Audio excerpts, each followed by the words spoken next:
саламатсыздарбы, тынчсыздарбы?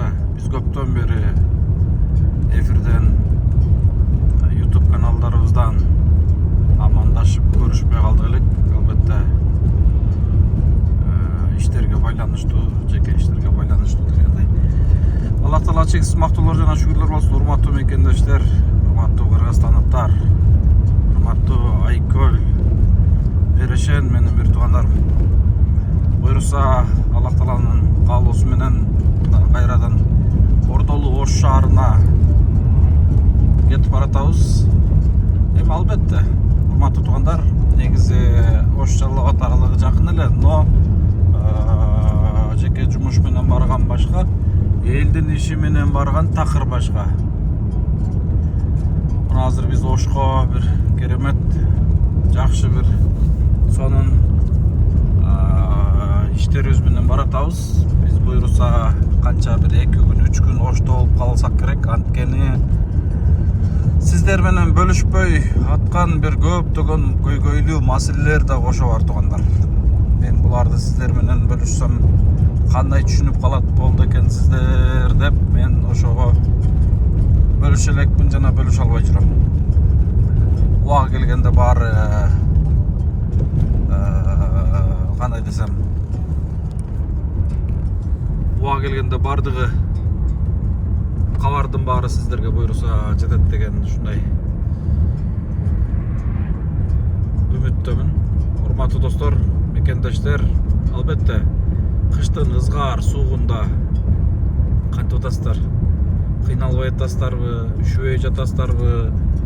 Кыш чындыгында кыжыраган кыш, кыштын кыштай болгонуга жакшы бир аябай суук болуп атат.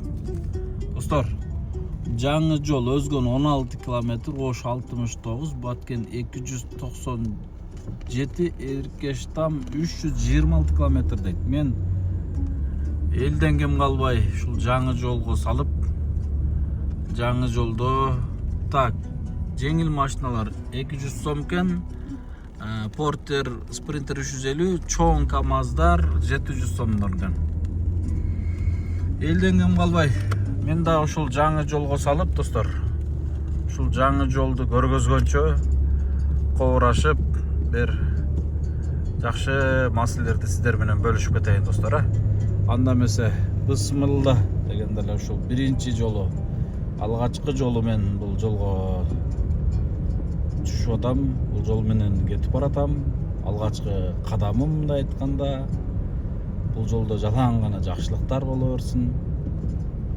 Ушул жолдон жалаң гана жакшы адамдар өтө берсин. Жамандар өтсө дагы ошолор ушул жерден өткөн, нары бери өткөндүн баары жакшы болуп кете берсин. Жолдор ачык болсун, бөөдө кырсыктан сырткар болсун демекчи элем. Ассаламу алейкум. Так. Машина базарга баратасызбы? Жок. Машина базарга эмес. Мотоциклда 200 сомбу? Я. Мотоциклда 200 сом болуп калабы? Түшүнүктүү. Рахмат мейлиңиз, ишиңизге ийгилик. Я. Чек керекпи? Кайтканымда кандай болуп калат? Нарактан кайра төлөп калат дейби? Түшүнүктүү. Кетти анда, достор. Машалла, машалла.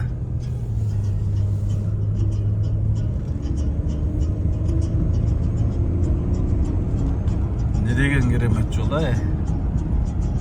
Демеле маанайыңды көтөрөт го жеркен, достор. Анткени Кыргызстанда мындай жол бул алгачкы жол. Мейли платный болсун, мейли кымбат болсун, башка болсун, бирок бул алгачкы жол да. Тарыхта бул тарых. Мындай жолдорду биз чет өлкөгө барганда, Россияда, Дубайда, Араб Эмираттарында жана башка өнүккөн мамлекеттерден гана көрчүк мындай акылуу платный жолдорду. Ай, не деген керемет. Кыргыз күүлөрү менен жолдо жүргүн келет го. Бир аз жол көргөзүп анан тема көтөйүн,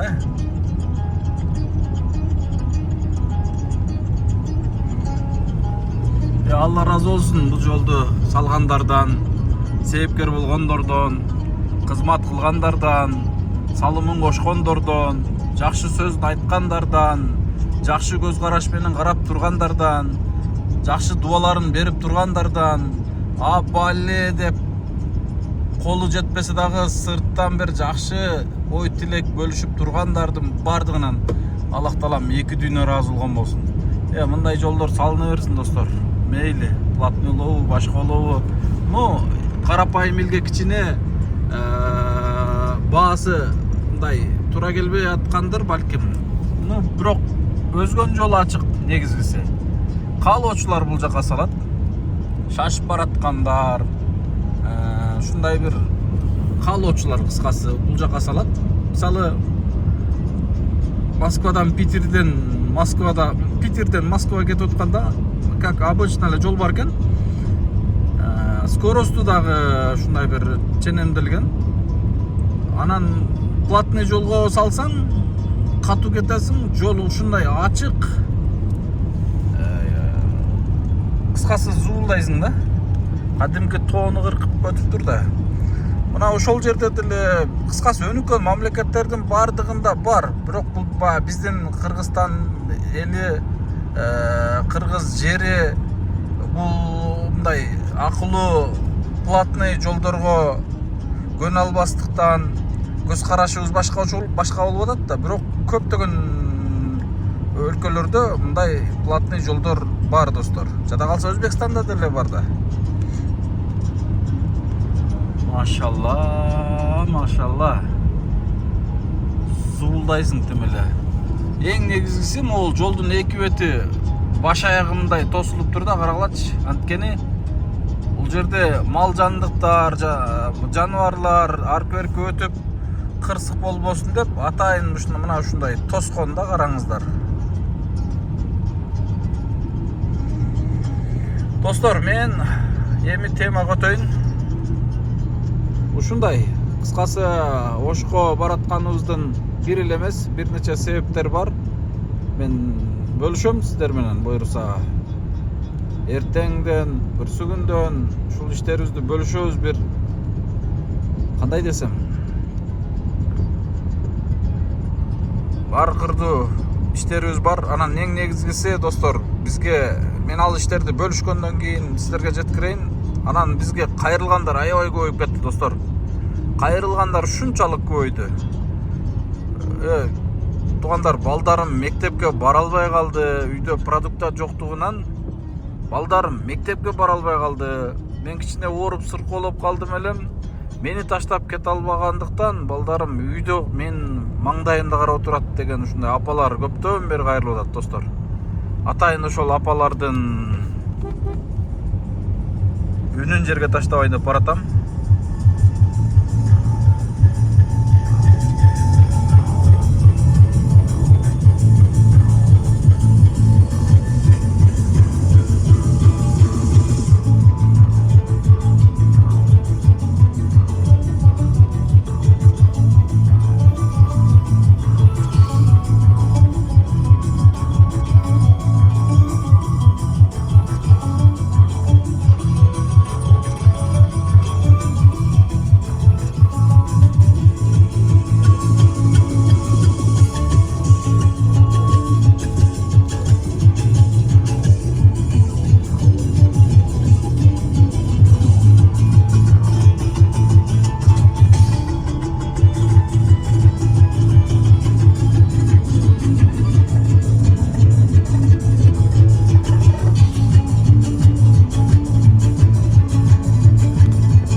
Dostlar,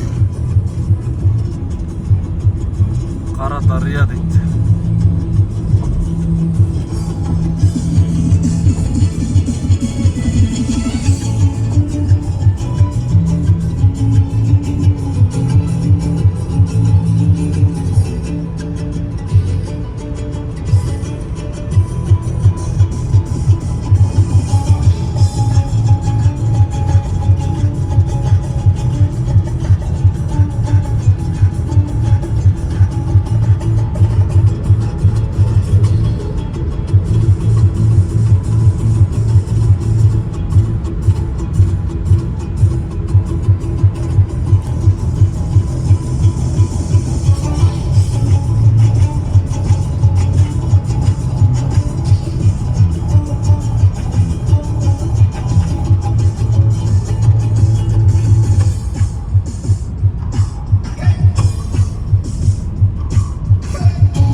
Достор, убакытты карап койбоптун. Так, видео тартып атпаймынбы чындап эле? Мен видеону нарактан баштаганмын да.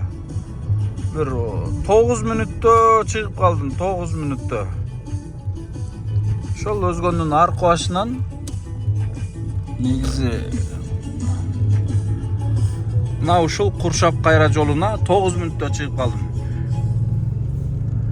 Достор, мына ушундай бизге ушинтип кайрылгандар аябай көбөйүп атат. Ушундай апалар өзүнөн кайрылып атат. Анан үйдө продуктам жок, көмүрүм жок, үйдү жылытар, бир жада калса мындай эки тарамыш отунум да жок деп ушундай бир жүрөктү ыйлаткан кайрылуулар көбөйүп кетти, достор. Ушуга мындай кандай реакция кылсак болот, кандай аракет кылсак болот, бир ой пикир калтырыңыздарчы, жазыңыздарчы, достор. Анан жок дегенде мына кышкы ызгар, карагыла суук. Азыр ушул эмеде деле минуста турат. Кечкисин -7, кече 2 күн мурда -14 чейин барып атты суук. Аябай суук. Үй жылыбайт дем эле. Мына ушундай сууктарда, достор, карапайым муктаждарга бир көмүр тараталчы, кандай дейсиздер, достор?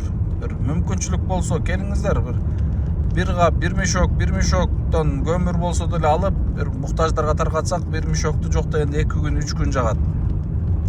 Эми албетте бир мешоктон таратпайбыз, бир кеминде 5 мешоктон таратабыз, но ар бир көрөрман бир мешоктон гана бир көмөктөшсөк, жардамдашсак, достор, бир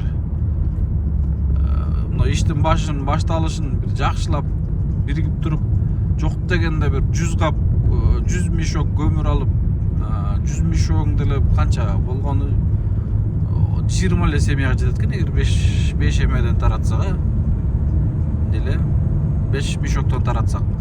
Бирок 100 мешогун 3 тонна көмүр болуп калат. 1 мешогун 350 сомдон экен, 100 мешогун так канча 30-35 миң болуп калабы? 35 миң сом болуп калат, окшойт го, Мына ошого, достор, мекендештер, мен сиздерден суранып кете элем. Мына көмүр, мына ушул карагыла, көрүнгөн жерде көмүр турат. Бир мешокто бир каптап ушундай көмүр ташып, жан тирилчилигин өткөрүп аткандар жок эмес. Ошолорго бир көмөктөшөлү, колунда барлар, мекендештер, жок эмес, Кудайга шүгүр. Баштайлы гана мен так 10 мешогун 3,5 миң сом болуп калабы. Баштап берейин, Кудай буйрса, мен ушул кимге туура келбесин, бир 10 мешогун өзүм жаныман алайын. Аздыр көптүр иштин башы болгонучу. Ошого калганыбыздагы бир колдон келишинче көмөктөшөлчү, достор. Кандай карайсыздар? Мына мен жаңы жылга чейин кече күнү бир активист эжилерибиз бар эле. Аларга дагы ушундай муктаждар кайрылгандар көбөйүп кеттир да. Көмүр сурап, продукта сурап, эми кышта көрүп атасыздар, иштейин десе суук, балдарын таштап чыга албайт, же кыйратып бир жумуш таппайт дегендейчи. Мына ошондойлорго бир көмөктөшүп, колубуздан келген эми аздыр көптүр. Бирок бирөө мажбурлоо жок, достор. Бул жолдо келатып эле ушундай идея болуп кетти. Анткени мага акыркы бир жума 10 күндөн бери кайрылуулар аябай көбөйүп кетти да. Продукта сурап, көмүр сурап, жок дегенде бир 2 күндүк азык түлүк сурап кайрылгандар ушунчалык көбөйүп кетти. Жада калса видеосун тартып жөнөтүшөт. Мына медер ишенбесең мен жашоом ушундай болуп атат дейт. Эми, достор, иштебейби, мүнтпейби деп комментарий бербей эле койчу суранчы. Эми иштейт, алар деле аракет кылып атса керек, тирлигин өткөрүп атат, балдар үчүн баарына даяр болуп атат. Кандайдыр бир сыноодо эми алар деле колунан келген ушул нерсе болуп атат. Келбей аткандыр балким. Ошого мүмкүнчүлүк болсо бир көмөктөшүп, мен номерим жазып да кетейинчи, 705 мен 33 77 90. Кимде кандай сунуш болсо бир кайрылыңыздарчы, айтып деңиздерчи. Мен өзүмдүн ушул тайпалаш, мындай курдаш, достор, жакындарга дагы жеке бир кайрылып көрөйүн. Алар да колдорунан келип калса, бир мешоктон болсо да 350 сом болгону. Көбөйтсөк, достор, көптүк кылсак болот, көбөйтүп бир мына жакын күндөрдө кандай десем муктаждарга таратып алайлы. Кандай карайсыздар бул ой пикирге? Бир эки ооз сөз бөлүп кеттиңиздер, анан так Ошто бир көйгөйлүү маселелер бар деп атканым. Буну мен видео менен сиздер менен бөлүшкөндө айтайын. Эмне болгон, кандай болгон, туура ал маселелерге сиздер себепкер болгонсуздар. Сиздердин көмөгүңүздөр менен бир нече ийгиликтер жаралган, бирок азыркы учурда кичине көйгөйлөр жаралып атат. Буну да сиздерге бөлүшөм жакын күндөрдөчү. Мен ушу эртеңдерден барып тактап дегендей. Бул экинчиден, үчүнчүдөн достор, бизде ошто жакшы кабарыбыз дагы бар. Жакшы өтө сонун жаңылыгыбыз бар, бирок ушуну бөлүшкөнгө убакыт сааты чыкпай атат. Убакыт сааты дегенимде кандай эми? Ошол жакшы кабарды бөлүшкөнгө чейин бир маселени тактап алышыбыз керек болуп атат. Кудай кааласа ал маселе эми такталат. Ал кабарда сиздер менен бөлүшөбүз достор. 4-дүндөн жанагы вагондо жашаган эжебиз жок болуп кетти. Эмне болду деп атсаңыздар керек, Ал эженин толук биз үйү бар деген сөздөргө жооп болсун деп мындай мени мындай айтканда жаманатты кылып коюшту кээ бир адамдар элге телеканалдан чыгып жана башка дегендей. Мынау жөн эле сөз менен ушул боюнча эле калып кетпейин деп мен ал эженин аркасынан эже жок эле өзүм камера менен толук бир жума иликтедим. Үйү бар жоктугун аныктап чыктык. Толугу менен бардыгын карап чыктык достор. Ошол үйү бар деген адамды ээрчитип барып каердеге жашаган ал жерге бардык. Ал үйдүн домкомуна чейин жолуктук. Ал жерде ооба жашаган экен бир учурларда. Кандай эмеде таризде жашаган. Бардыгына жолугуп, акыры келгенде кадастр, госрегистрге да жолуктук. Анын жообун да жакын күндөрдө ошол иликтөөнү көрө аласыздар. Албетте эми кандайдыр бир адамдар бул жаман, бул мындай жасап атат десе эле деп эле кете бербеш керек да туугандар. Чоо жайын билип тургандан кийин мындай ишениш керек да. Биздин ийне менен казган кудугубузду мындай тегиздеп, же болбосо кашыктап чогулткан аброй абирибизди челектеп төгүп аткандарды ушул бир ай мурда сиздер да күбө боло алдыңыздар. Араңыздарда кимдир бир ошого себепкер деле болду. Бирок достор, ак ыйлет сынбайт деген кыргызда бир керемет сөз бар. Ак ыйлет бирок сынбайт деген сөз бар. Сабырдын түгү сары алтын, сабыр кылып отуруп, буну толук биз иликтеп сиздерге тактана бөлүшүп беребиз деген ниетибиз болуп турган. Кудай кааласа мына ошол күндөр алыс эмес. Мына ушул жума аягына чейин иликтөө чыгат. Кудай кааласа аны дагы көрө аласыздар достор. Мына ушундай, бизде дагы ушул жакшы кабарлар бар. Кыскасы сиздер менен бөлүшөбүз. Эми жакшы кабарлар бар деп эле жөн эле кубандырган жокпуз. Эми мындай сөз менен эле эмес, иш жүзүндө көрүшөлү деп атам. Ошого чейин чыдалбай айтылып кетип атат, ушундай кабарлар болуп атат депчи. Мына ушундай достор. Ал эми жогоруда биз азыр өткөн жаңы жол боюнча, тез жол боюнча сөз жок. Албетте сөз жок.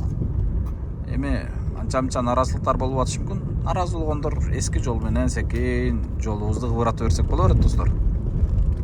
Мүмкүнчүлүгү барлар өтө берет. А эгер ал жолду салбаганда эмне болот эле? Ал жолду салбаганда ошол жер турат эле го, жөн эле тала болуп турабы, нарак майлана берет элек. Азыр деле айлана берсек болот. Эч ким ал жерде тосуп алып бул жака сал деген киши жок, мажбурлоо жок. Мүмкүнчүлүгү барлар үчүн, шашып аткандар үчүн, пробкага жол тыгынына мындай сабыры чыдабагандар үчүн, шарты барлар үчүн платный жол ачып койду. Бул жакшы эле көз караш. Замандын талабына жараша бул башка өлкөлөрдө биз мына мисалы иш менен мен канча жерлерди кыдырып жүрөм. Индияда дагы мен деген тыгыны толтура, трассалары кенен, бул жагынан бир 8 полосудан 16 полосолуу жол турса дагы платный жолдор, кошумча жолдор салынган. Россиядан көрдүм, Араб Эмираттарынан көрдүм, Дубайдан көрдүм, Арабиядан көрдүк, Өзбекстан, Казакстан, кыскасы Кыргызстандан сыртка каяка ушул иш чара менен барсам, мен ошол платный жолдорду көрө алдым да. А бүгүн мына Кудай буйрса Кыргызстандын да алгачкы акылуу платный жолунан өттүм мына биринчи жолу. Аллах таалага чексиз мактоолор болсун. Кана президентибиз айтып кетти го. Өнүп өсүү жолундабыз азыр биз Кыргызстан. Өнүгүп өсүү жолундабыз.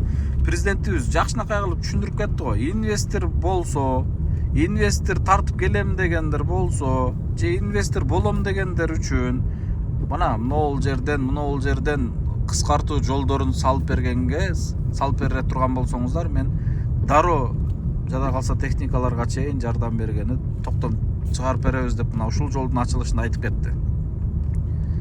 Кана ошол инвестор сын айтып аткан адамдар мисалы мына салышсын. Мына төө ашуунун туннель аркылуу эмес, капталдатып ошол жерден кыскартып жол салса болот экен, ошону салсын. Болбосо мына Токтогул суу сактагычын илгертен айтып келген. Биз айланып жол өтөт эмеспизби Токтогул суу сактагычын. Мына үстүнөн жанагы заманбап көпүрө аркылуу үстүнөн жолду кыскартып өтсө болот. Аны салса болот. Мынакей зарыл болгон бизде ушул жолдор бар. Дагы кайсы жолдорду айтып кетсек, көптөгөн жолдор бар. Көптөгөн ички жолдор бар, кыскартуучу жолдор. А мейли дагы кошумча шаар ичинде салса болот, айланма кольцевой жолдорду, платный жолдорду салса болот. Зарылдар ошол кольцевой аркылуу иштин тездетет мисалы. Ушундай кыскартуу жолдорун салсам эмнеге болбойт достор? Инвесторлор болом десек, маселе жок, салса болот албетте. Президентибиз жакшынакай кылып түшүндүрүп кетти. Мына ушул жолду тартып келген биздин ушул жердешибиз, биздин элдин уулу, генералыбыздын уулу Таймураз Камчыбекович мына ушул ишти тартып келди деген сөздөр болуп атат. Албетте Алла разы болсун. Бали дейм, таң берем мындай айткандачы. Менден Таймураз 1-2 жаш кичүү болуш керек, бирок жасаган эмгегин көрдүңүздөр. Бул 30 жыл эмес, 50 жылда жасалбаган ишти жасап койду. Бул жагалданып, жагынуу эмес достор болгону. Биз барды бардай, жокту жоктой да көрө билишибиз керек да. Жасап атканга бали деп мындай там беришти билиш керек да. Колубуздан келбейби? Ончуп байла тура беришибиз керек дейт элем да. Эми ошол нарак берактардан связь бар экен, азамат тартып келди, жолду салып койду. Тарых да бул. Ушундай достор, ашыкча кетсем мен кечирим сурайм. Мен бул кыска 24 минуталык видеодо мен бир нече көп маселелерди талкууга салып кеттим. Эринбестен көрүп видеону, ой пикир калтырып, комментарий жазып кетиңиздер. Ана сөз видеону башкалары менен бөлүшүп кетиңиздер. Эң негизгиси могул кыштын ызгаар суугунда достор мага карагылачы. Азыр машинада печкаларды жандырып, ушинтип жол жүрөсүн. Көчөдө мына киши жок, мына келатам көрүп атасыздар. Көчөдө киши аз, анткени эшик суук, ызгаар суук. Мына ушундай учурда достор эң негизгиси колуңуздардан келсе, ошол мейли биз аркылуу болбосо өзүңүздөр деле муктаждарга бир көмүр, азык түлүк жагынан жардам берип тураңыздар деп мен сиздерге сунуштап кетер элем.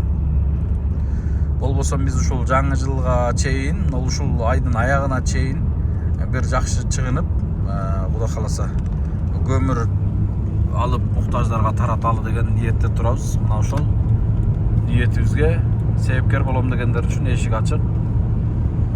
Биригип элдин батасын алалы иншалла. Аман болуңуздар, анда эмесе биздин ушундай сапарларыбызга, жолдорубузга дуа кылып туруңуздар. Аманчылыктарда көрүшкөнчө, ассаламу алейкум.